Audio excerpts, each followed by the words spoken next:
नमस्कार, आप देख रहे हैं चैलेंज न्यूज। मैं नैन्सी प्रसाद। देखते हैं सुबह की 10 ताजा खबरें। यूक्रेन बॉर्डर पर दिखा कई किलोमीटर लंबा सड़क जाम। रूसी हमले के बीच देश छोड़कर भाग रहे लोग। नई सैटेलाइट तस्वीरें में रोमानिया यूक्रेन की सीमा के पास कारों और ट्रकों का कई किलोमीटर लंबा सड़क जाम देखने को मिला है।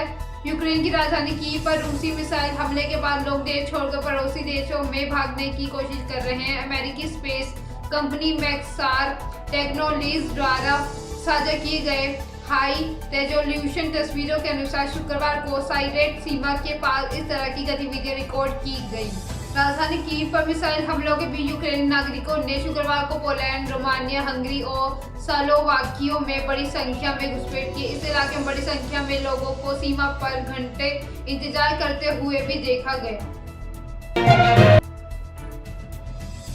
दिल्ली में नर्सरी से क्लास 8 तक के सभी स्टूडेंट्स होंगे अगली क्लास में प्रमोट। सरकारी सहायता प्राप्त और प्राइवेट स्कूलों के सभी नर्सरी से लेकर क्लास 8 के स्टूडेंट्स 2022-2023 के लिए अगली क्लास में लिए प्रमोट होंगे। शिक्षा निदेशालय ने गुरुवार को एक सर्कुलर जारी कर कहा है कि सरकारी और सरकारी सहायता प्राप्त स्कूलों के नर्सरी के केजी के स्टूडेंट्स को नोट डिटेशन पॉलिसी के तहत अगली क्लास में प्रमोट होंगे। हालांकि स्कूलों को winter vacation assignments, online offline worksheet, reading camper worksheet के आधार पर ग्रेड दिए जाएंगे। रूस के सामने यूक्रेन ने टेके घुटने। यूक्रेन के राष्ट्रपति वोलोदिमीर जेलेंस्की ने रूस के बातचीत के प्रस्ताव को स्वीकार कर लिया है। पूरी दुनिया के लिए एक बड़ी राहत की बात है। रूसी समाचार एजेंसी तास के मुताबिक केवल इस वार्ता के लिए जगह और वक्त पर मंथन चल रहा है। आपको बता दें कि रूस की तरफ से इससे पहले कहा गया है कि यूक्रेन के राष्ट्रपति वोलोदिमीर जेलेंस्की की तरफ से शांति वार्ता शुरू करने को लेकर फोन किया गया था, लेकिन दोनों के बीच वार्ता की पहल इस वजह से नहीं हो सकी थी क्योंकि जेलेंस्की वार्ता को पोलैंड के शहर वार्सा ने करना चाहता थे, जबकि रूस चाहता था कि वार्ता बेलारूस के मिन्स्क में हो। रूस ने यह भी कहा था कि ये बातचीत केवल यूक्रेन को न्यूट्रल स्टेट घोषित करने को लेकर भी होगी। अब जेलेंस्की के बातचीत पर राजी होने से इस बात की उम्मीद जगने लगी है कि शायद जल्द ही इस युद्ध का अंत भी हो जाएगा। सीआरपीएफ जवान की पत्नी के मर्डर के पीछे लव ट्रायंगल। कानपुर के पनकी से लापता सीआरपीएफ जवान की पत्नी का शव शुक्रवार देर रात कानपुर देहात के एक पुलिया के नीचे से बरामद किया गया है। पुलिस ने शव बरामद करने के साथ ही आरोपी प्रेमी को भी गिरफ्तार कर लिया है और हत्याकांड में शामिल अन्य 2 आरोपियों की तलाश में छापेमारी कर रही है। पूसा में मुख्य हत्या आरोपी ने बताया है कि दूसरे से नजदीकियां बढ़ने पर उसने मौत के घाट उतार दिया। परिवार ने 20 फरवरी को गुमशुदगी की तहरीर दर्ज कराई थी, लेकिन चुनाव के चक्कर में पनकी पुलिस टालती रही। परिजनों ने हंगामा बवाल किया तो जांच में हत्याकांड का खुलासा हुआ। पत्नी को गले लगाते ही हुआ ब्लास्ट, दोनों की मौत। घरेलू विवाद के बाद पति नाराज होकर मायके चली गई थी तो पति डायनामाइट लगातार ससुराल पहुंच गया, जहां उसने पत्नी को गले लगाया और इसी दौरान ब्लास्ट हो गया। पत्नी ने मौके पर ही दम तोड़ दिया था, तभी पति को अस्पताल में मौत हो गई। यह मामला गुजरात में अरावली जिले के मेघरज बेटी छापरा गांव का है। जानकारी के मुताबिक बेटी छापरा गांव की शारदा बेन की शादी मुलोज के डेरा डूंगरी गांव निवासी लाला भाई के साथ करीब 21 साल पहले हुई थी। दोनों का 20 साल का एक बेटा भी है। कुछ दिनों पहले शारदा बेन किसी बात से नाराज होकर मायके आई थी। शादी का झांसा देकर महिलाएं कर रही थी ठगी। महिलाएं पुरुषों से मिलती हैं, हमसफर बनने के सपने दिखाती और फिर ठगी कर के फरार हो जाती। शाहजहांपुर में पुलिस ने एक ऐसे ही गिरोह के 3 महिलाओं को गिरफ्तार किया है जो शादी का झांसा देकर लोगों से ठगी करती हैं।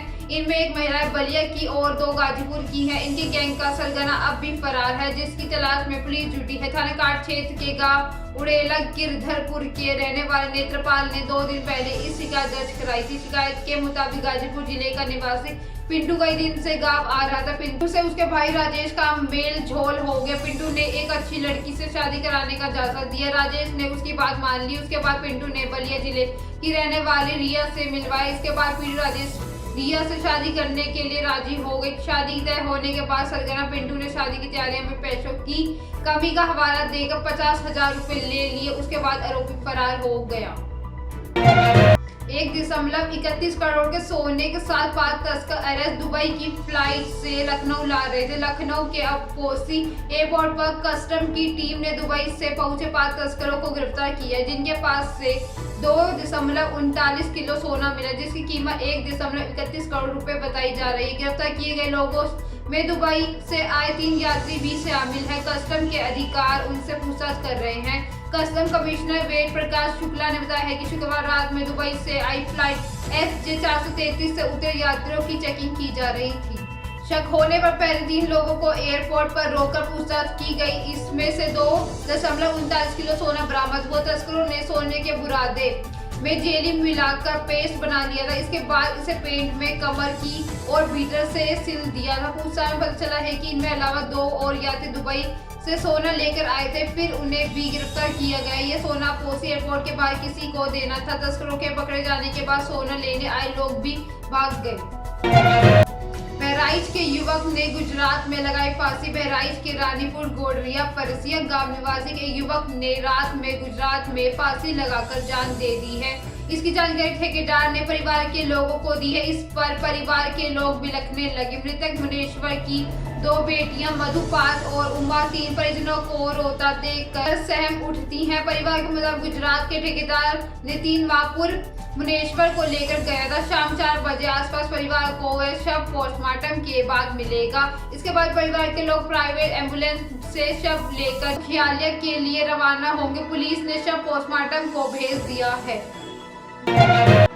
टीम के लिए बेटी की मौत का दर्द भुलाया। रणजी ट्रॉफी में बड़ौदा के लिए खेलने वाले विष्णु सोलंकी ने चंडीगढ़ के खिलाफ शतक जड़ा है।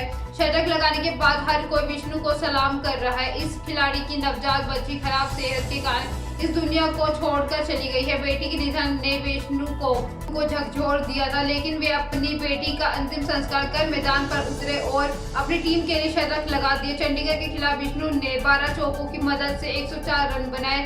बड़ौदा क्रिकेट एसोसिएशन ने उन्हें रियल हीरो बताया है। उनकी इस दिलेरी वाली पारी को देखकर हर कोई सलाम कर रहा है। वहीं सौराष्ट्र के लिए रणजी ट्रॉफी खेल रहे बल्लेबाज शेल्डन जैक्सन ने ट्वीट कर लिखा है, मैं जितने खिलाड़ियों को जानता हूँ शायद ही कोई इतना टफ प्लेयर है। मेरी ओर से विष्णु और उनके परिवार को सलाम।